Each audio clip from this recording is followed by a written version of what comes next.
Mice, Chapter 3. While leading the way upstairs, she recommended that I should hide the candle and not make a noise, for her master had an odd motion about the chamber she would put me in, and never let anybody lodge there willingly. I asked her the reason. She did not know, she answered. She had only lived there a year or two, and they had so many queer goings-on, she could not begin to be curious. Too stupefied to be curious myself, I fastened my door and glanced round for the bed. The whole furniture consisted of a chair, a clothes press, and a large oak case, with squares cut out near the top, resembling coach windows. Having approached this structure, I looked inside, and perceived it to be a single sort of old-fashioned couch, very conveniently designed to obviate the necessity for every member of the house to have a room to himself. In fact, it formed a little closet, and the ledge of a window, which it enclosed, served as a table. I slid back the paneled sides, got in with my light, pulled them together again, and felt very secure against the vigilance of Heathcliff and everyone else. The ledge where I placed my candle had a few mildewed books piled up in one corner, and it was covered with writing scratched on the paint. This writing, however, was nothing but a name, repeated in all kinds of characters, large and small. Catherine Earnshaw here and there varied to Catherine Heathcliff, and then again to Catherine Linton. In vapid listlessness, I leant my head against the window, and continued spelling over Catherine Earnshaw, Heathcliff, Linton, till my eyes closed. But they had not rested 5 minutes, when a glare of white letters startled from the dark, as vivid as spectres. The air swarmed with Catherines, and rousing myself to dispel the obtrusive name, I discovered my candlewick reclining on one of the antique volumes, and perfuming the place with an odor of roasted calfskin. I snuffed it off, and, very ill at ease under the influence of cold and lingering nausea, sat up and spread open the injured tome on my knee. It was a testament in lean type, and smelling dreadfully mustily. A flyleaf bore the inscription, Catherine Earnshaw, her book, and a date some quarter of a century back. I shut it and took up another, and another, till I had examined all. Catherine's library was select, and its state of dilapidation proved to have been well used, though not altogether for a legitimate purpose. Scarcely one chapter had escaped a pen and ink commentary, at least the appearance of one, covering every morsel of blank that the printer had left. Some were detached sentences, other parts took the form of a regular diary, scrawled in an uninformed, childish hand. At the top of an extra page, quite a treasure probably when first lighted upon, I was greatly amused to behold an excellent caricature of my friend Joseph, rudely yet powerfully sketched. An immediate interest kindled within me for the unknown Catherine, and I began forthwith to decipher her faded hieroglyphs. "An awful Saturday," commenced the paragraph beneath. "I wish my father were back again. Hindley is a detestable substitute. His conduct to Heathcliff is atrocious. H and I are going to rebel. We took our initiatory step this evening. All day had been flooding with rain. We could not go to church, so Joseph must needs get up congregation in the garret, and while Hindley and his wife basked downstairs, before a comfortable fire, doing anything but reading their Bibles, I'll answer for it, Heathcliff, myself, and the unhappy ploughboy were commanded to take our prayer books and mount. We were ranged in a row, on a sack of corn, groaning and shivering, and hoping that Joseph would shiver too, so that he might give us a short homily for his own sake. A vain idea. The service lasted precisely 3 hours, and yet my brother had the face to exclaim when he saw us descending, 'What, done already?' On Sunday evening we used to be permitted to play if we did not make much noise. Now a mere titter is sufficient to send us into corners." "You forget you have a master here," says the tyrant. "I'll demolish the first one who puts me out of temper. I insist on perfect sobriety and silence. Oi, boy, was that you? Francis, darling, pull his hair as you go by. I heard him snap his fingers." Frances pulled his hair heartily, and then went and seated herself on her husband's knee. And there they were, like two babies, kissing and talking nonsense by the hour. Foolish palaver we should be ashamed of. We made ourselves as snug as our means allowed in the arch of the dresser. I had just fastened our pinafores together and hung them up for a curtain, when in comes Joseph on an errand from the stables. He tears down my handiwork, boxes my ears, and croaks, "To Master Norbert buried, and Sabbath not o'ered, and the sound of the gospel still in your lugs, and ye dare be laking. Shame on ye! Sit ye down here, child. There's good books enough if you read 'em. Sit ye down, and think on your souls."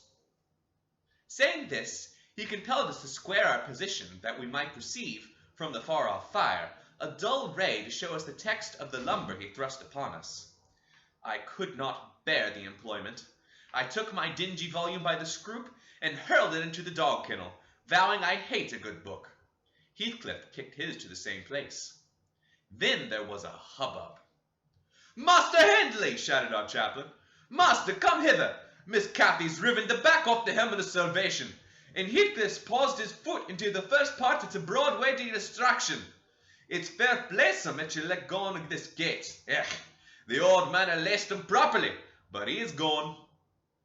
Hindley hurried up from his paradise on the hearth, seizing us by the collar and the other by the arm, hurled both into the back kitchen, where Joseph averred, "Old Nick would fetch you as soon as you were living."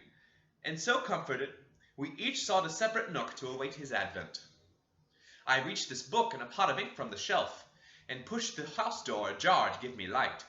I might have got the time on with writing for 20 minutes, but my companion is impatient, and proposes that we appropriate the dairy woman's cloak and have a scamper on the moors under the shelter. A pleasant suggestion, and then, if the surly old man comes in, he may believe his prophecy verified. We cannot be damper or colder in the rain than we are here. I suppose Catherine fulfilled her project, for the next sentence took up another subject. She waxed lachrymose. "How little did I dream that Hindley would ever make me cry so," she wrote. "My head aches. I cannot keep it on the pillow, and I still can't give over. Poor Heathcliff! Hindley calls him a vagabond and won't let him sit with us, nor eat with us any more. And he says he and I must not play together, and threatens to turn him out of the house if we break his orders. He has been blaming our father, how dare he, for treating H too liberally, and he swears that he will reduce him to his right place." I began to nod drowsily over the dim page. My eye wandered from manuscript to print. I saw a red ornamented title, 70 times 7 and the first of the 71st. A pious discourse delivered by the Reverend James Branderham in the chapel of Gimmert So. And while I was, half-consciously, worrying my brain to guess what James Branderham would make of his subject, I sank back in bed and fell asleep.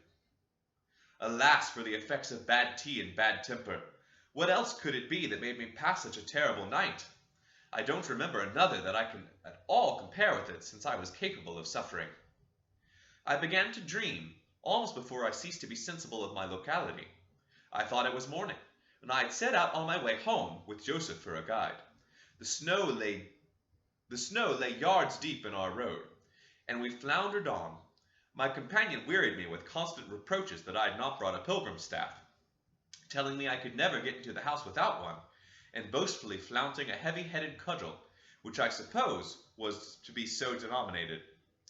For a moment I considered it absurd that I should need such a weapon to gain admittance into my own residence. Then a new idea flashed across me. I was not going there. We were journeying to hear the famous James Branderham preach from the text 70 times 7, and either Joseph the preacher or I had committed the first of the 71st, and were to be publicly exposed and excommunicated. We came to the chapel. I have passed it really in my walks, twice or thrice. It lies in a hollow between two hills, an elevated hollow, near a swamp, whose peaty moisture is said to answer all the purposes of embalming on the few corses deposited there. The roof has been kept whole hitherto, but as the clergyman's stipend is only £20 per annum, and the house with 2 rooms threatening speedily to determine into one, no clergyman will undertake the duties of pastor, except as it is currently reported that his flock would rather let him starve than increase the living by 1 penny from their own pockets. However, in my dream, James had a full and attentive congregation, and he preached, good God, what a sermon! Divided into 490 parts, each fully equal to an ordinary address from the pulpit, and each discussing a separate sin. Where he searched for them, I cannot tell. He had his private manner of interpreting the phrase, and it seemed necessary the brothers should sin different sins on every occasion. They were of most curious character, odd transgressions that I never imagined previously. Oh, how weary I grew! How I writhed and yawned and nodded and revived! How I pinched and pricked myself and rubbed my eyes and stood up and sat down again and nudged Joseph to inform me if he would ever have done. I was condemned to hear all out. Finally, he reached the first of the 71st. At that crisis, a sudden inspiration descended on me. I was moved to rise and denounce James Branderham as the sinner of the sin that no Christian need pardon. Sir, I exclaimed, sitting here within these four walls at one stretch, I have endured and forgiven the 490 heads of your discourse. 70 times 7 times I have plucked up my hat and been about to depart. 70 times 7 times you have preposterously forced me to resume my seat. The 491st is too much. Fellow martyrs, have at him! Drag him down and crush him to atoms, that the place which knows him may know him no more. Thou art the man, cried James after a solemn pause, leaning over his cushion. 70 times 7 times did thou gapingly contort thy visage. 70 times 7 did I take counsel with my soul. Lo, this is human weakness. This also may be absolved. The first of the 71st is come. Brethren, execute upon him the judgment written. Such honor have all his saints. With that concluding word, the whole assembly, exalting their pilgrim staves, rushed round me in a body, and I, having no weapon to raise in self-defense, commenced grappling with Joseph, my nearest and most ferocious assailant, for his. In the confluence of the multitude, several clubs crossed. Blows aimed at me fell on other sconces. Presently the whole chapel resounded with rapping and counter-rappings. Every man's hand was against his neighbor, and Branderham, unwilling to remain idle, poured forth his zeal in a shower of loud taps on the boards of the pulpit, which responded so smartly that at last, to my unspeakable relief, they woke me. And what was it that had suggested the tremendous tumult? What had played Jabe's part in the role? Merely the branch of a fir tree that touched my lattice, as the blast wailed by and rattled its dry cones against the panes. I listened doubtingly an instant, detected the disturber, then turned and dozed and dreamt again, if possible, still more disagreeable than before. This time I remembered I was lying in the oak closet, and I heard distinctly the gusty wind and the driving of the snow. I heard also the fir bough repeat its teasing sound, and described it to the right cause, and I thought, I rose and endeavored to unhaps the casement. The hook was soldered into the staple, a circumstance observed by me when awake, but forgotten. I must stop it, nevertheless, I muttered, knocking my knuckles through the glass, stretching out an arm to seize the importunate branch, instead of which my fingers closed on the fingers of a little ice-cold hand. The intense horror of nightmare came over me. I tried to draw my arm back in, but the hand clung to it, and a most melancholy voice sobbed, "Let me in! Let me in!" "Who are you?" I asked, struggling meanwhile to disengage myself. "Catherine Linton," it replied, shiveringly. Why did I think of Linton? I have read Earnshaw 20 times for Linton. "I'm come home. I'd lost my way on the moor." As it spoke, I discerned, obscurely, a child's face looking through the window. Terror made me cruel, and finding it useless to attempt shaking the creature off, I pulled its wrist onto the broken pane, and rubbed it to and fro till the blood ran down and soaked the bedclothes. Still it wailed, "Let me in!" and maintained its tenacious gripe, almost maddening me with fear. "How can I said at length. "Let me go if you want me to let you in." The fingers relaxed, and I snatched mine through the hole, hurriedly piled the books up in a pyramid against it, and stopped my ears to exclude the lamentable prayer. I seemed to keep them closed above a quarter of an hour, yet the instant I listened again, there was a doleful cry moaning on. "Begone!" I shouted. "I'll never let you in, not if you beg for 20 years." "It's 20 years," mourned the voice. 20 years! I've been away for 20 years! Thereat began a feeble scratching outside, and the pile of books moved as if thrust forward. I tried to jump up, but could not stir a limb, and so yelled aloud in a frenzy of fright. To my confusion, I discovered the yell was not ideal. Hasty footsteps approached my chamber door. Somebody pushed it open with a vigorous hand, and a light glimmered through the squares at the top of the bed. I sat shudderingly yet, and wiping the perspiration from my forehead, the intruder appeared to hesitate and muttered to himself. At last he said in a half whisper, plainly not expecting an answer, "Is anyone there?" I considered it best to confess my presence, for I knew Heathcliff's accents, and feared he might search further if I kept quiet. With this intention, I turned and opened the panels. I shall not soon forget the effect my action produced. Heathcliff stood near the entrance in his shirt and trousers, with a candle dripping over his fingers, and his face as white as the wall behind him. The first creak of the oak startled him like an electric shock. The light leapt from his hold to a distance of some feet, and his agitation was so extreme that he could hardly pick it up. "It is only your guest, sir," I called out, desirous to spare him the humiliation of exposing his cowardice further. "I had the misfortune to scream in my sleep, owing to a frightful nightmare. I'm sorry I disturbed you." "Oh, God confound you, Mr. Lockwood! I wish you were at the—" commenced my host, setting the candle on a chair because he found it impossible to hold it steady. "And who showed you up to this room?" he continued, crushing his nails into his palms and grinding his teeth to subdue the maxillary convulsions. "Who was it? I've a good mind to turn them out of the house this moment." "It was your servant Zillah," I replied, flinging myself onto the floor and rapidly resuming my garments. "I should not care if you did, Mr. Heathcliff. She richly deserves it. I suppose she wanted me to get another proof that this place was haunted, at my expense. Well, it is, swarming with ghosts and goblins. You have reason in shutting it up, I assure you. No one will thank you for a doze in such a din." "What do you mean?" said Heathcliff. "And what are you doing? Lie down and finish out the night since you are here. But for heaven's sake, do not repeat that horrid noise. Nothing could excuse it unless you were having a throat cut." "If the little fiend had gotten the window, she probably would have strangled me," I returned. "I am not going to endure the persecutions of your hospitable ancestors again. Was not the Reverend James Branderham akin to you on your mother's side? And that minx, Catherine Linton or Earnshaw, or whatever she was called, she must have been a changeling. Wicked little soul. She told me she had been walking the earth these 20 years. A just punishment for her mortal transgressions, I have no doubt." Scarcely were the words uttered, when I recollected the association of Heathcliff's with Catherine's name in the book, which had completely slipped my memory till thus awakened.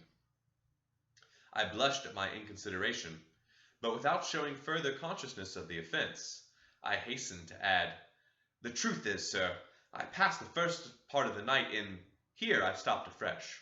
I was about to say, perusing these old volumes, but then it would have revealed my knowledge of their written as well as their printed contents, so I, correcting myself, went on. "In spelling over the name scratched on the window ledge, a monotonous occupation calculated to set me asleep, like counting or—" "What can you mean by talking this way to me?" thundered Heathcliff with savage vehemence. How dare you? Under my roof, God! He's mad to speak so!" And he struck his forehead with rage.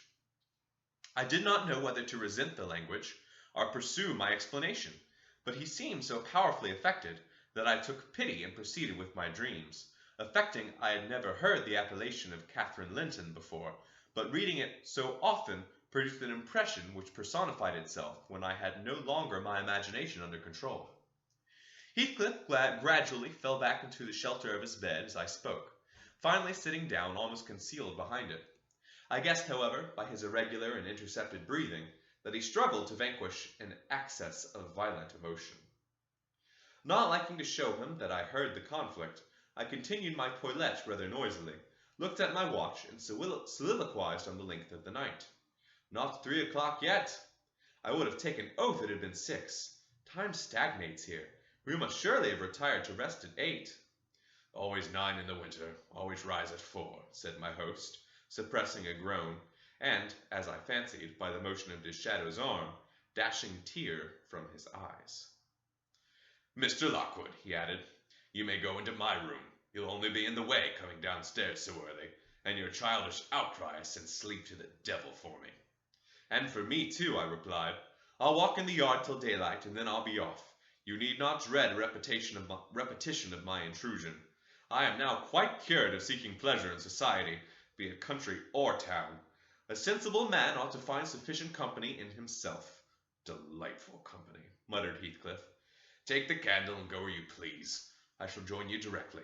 Keep out of the yard, though. The dogs are unchanged in the house.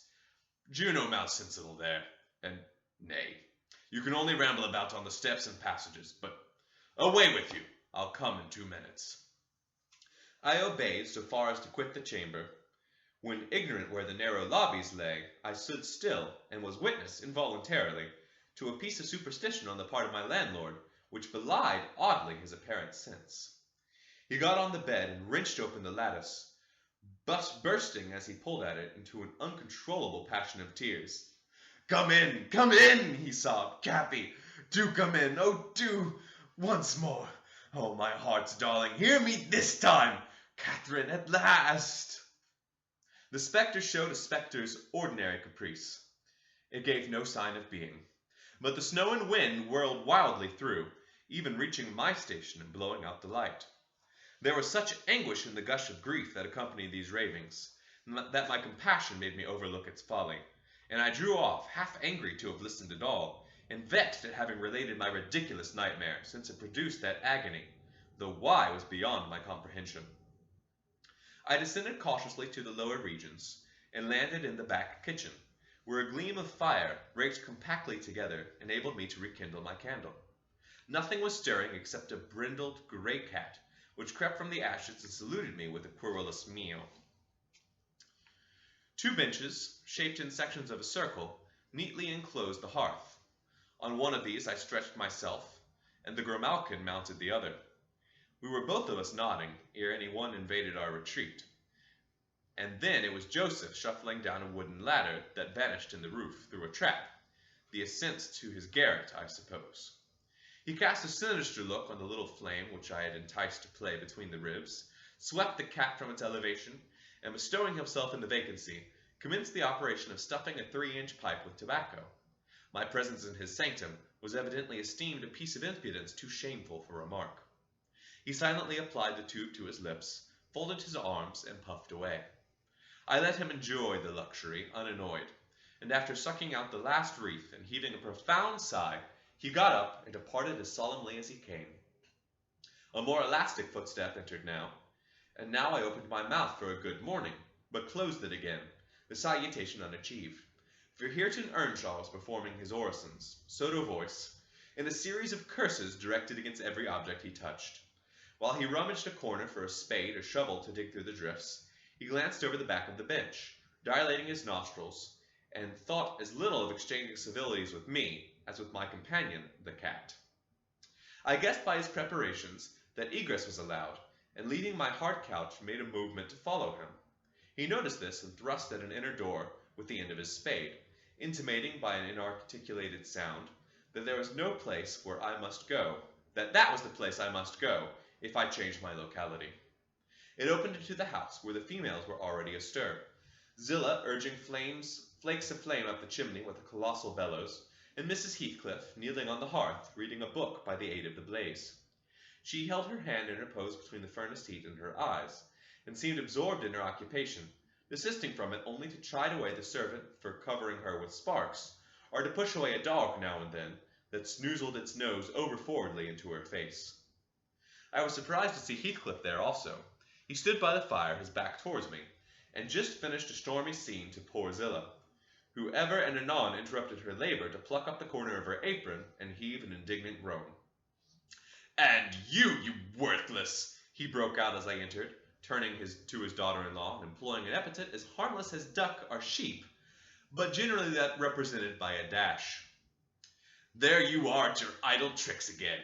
The rest of them do earn their bread. You live on my charity. Put away your trash and find something to do.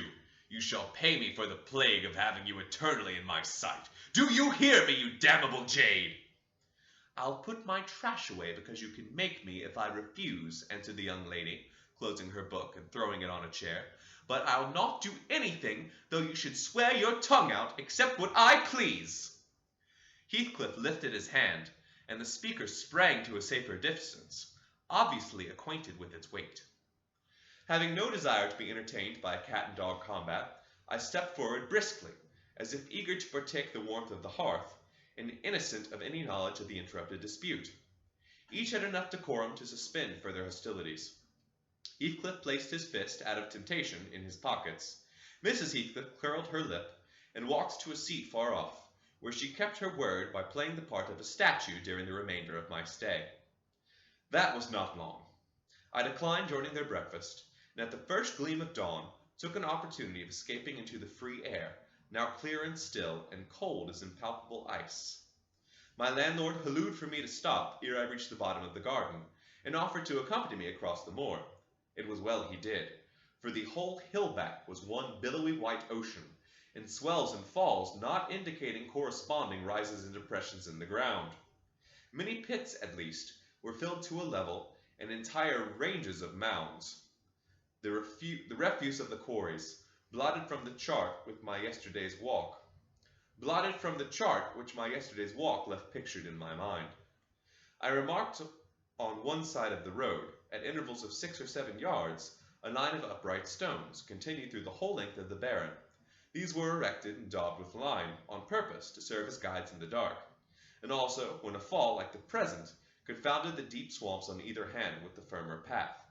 But expecting a dirty dot pointing up here and there, all traces of their existence had vanished, and my companion found it necessary to warn me frequently to steer to the right or left, when I imagined I was following correctly the windings of the road.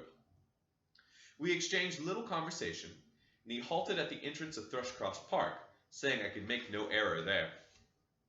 Our adieu was limited to a hasty bow, and then I pushed forward, trusting to my own recourse, for the porter's lodge is untenanted as yet. The distance from the gate to the grange is 2 miles.